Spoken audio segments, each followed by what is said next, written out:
Obviously, many are still talking about the vice presidential debate between J.D. Vance and Tim Walz, but there's one part that happened at the end that I don't feel like is getting enough attention or needs more attention.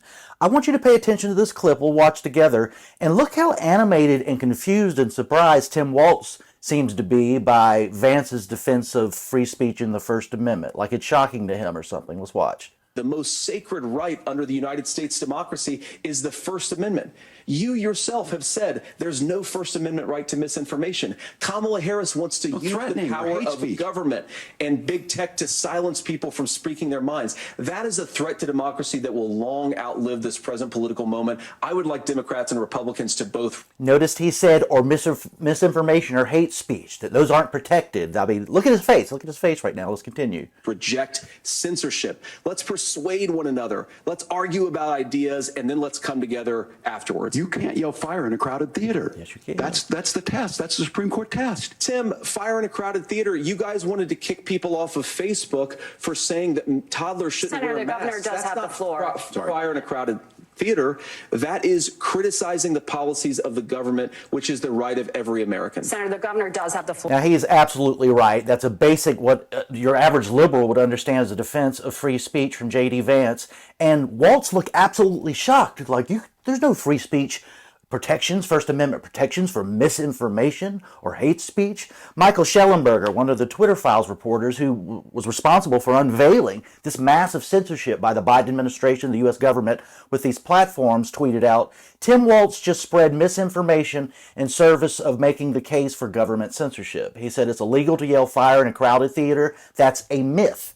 The expression refers to a non-binding claim in a 1919 Supreme Court opinion that was overturned in 1969, Schellenberger using quotes there. But more importantly to that, and to the point I want to make today, Elon Musk retweeted Schellenberger's tweet there, and he said this: the dim machine will absolutely implement censorship if given another 4 years to do so. Now, why would Elon Musk say that? Look, Republicans are full of it and hypocritical. Donald Trump said he wants to throw people in jail for burning the American flag. Totally unconstitutional, totally anti-free speech.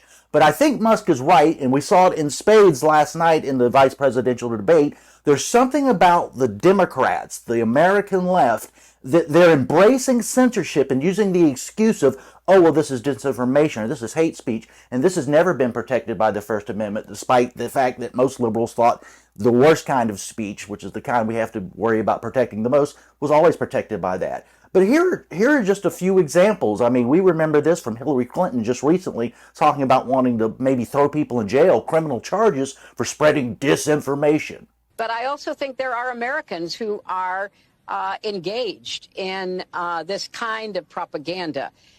And whether they should be civilly or even in some cases criminally charged. While we're at it, here's the clip that Vance was referring to in his exchange with Walz. There's no guarantee to free speech on misinformation or hate speech. There's a pattern here. Remember, John Kerry just said this recently, last week.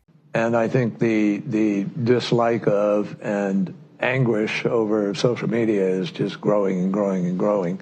There's a lot of discussion now about how you curb those entities. Look, if people go to only one source and the source they go to is sick and, has an agenda and they're putting out disinformation, our First Amendment stands as a major block to the ability to be able to just, hammer it out of existence. Our First Amendment stands as a major block. This is a pattern among high-profile Democrats. They are directly speaking to millions and millions of people without any level of oversight or regulation, and that has to stop. Here's AOC talking about reining in the media. We're going to have to figure out how we rein in our media environment so that you can't just spew disinformation and misinformation. So no more true free press, no more true free speech.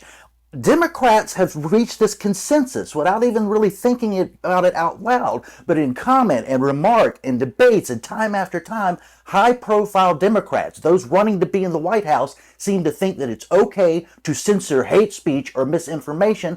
And who decides that? Well, they would. They would have a Department of Disinformation Governance, all that kind of stuff. That's the theme.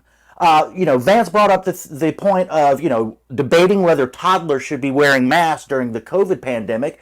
That is a legitimate free speech political point and challenge to a government policy. And they censored that. They censored lots of things like that. They want that to continue. So when Elon Musk says these people are going to give it another go, even worse, I tend to agree with him. They've reached a consensus within that party that free speech is not as free as it used to be, and that they should get to decide what's true, what's hateful, and what's good and what's bad, and we should regulate speech. The government should regulate speech according to that. And direct law enforcement to counter this extremism. We will hold social media platforms accountable for the hate infiltrating their platforms. So yeah, when you look at Tim Walz acting like this, surprise, let's look at it again. You yourself have said there's no First Amendment right to misinformation. Kamala Harris wants to use the power of government. Because J.D. Vance is saying as Americans, we should all defend free speech. Vance had a point, and Tim Walz was genuinely surprised because he and his party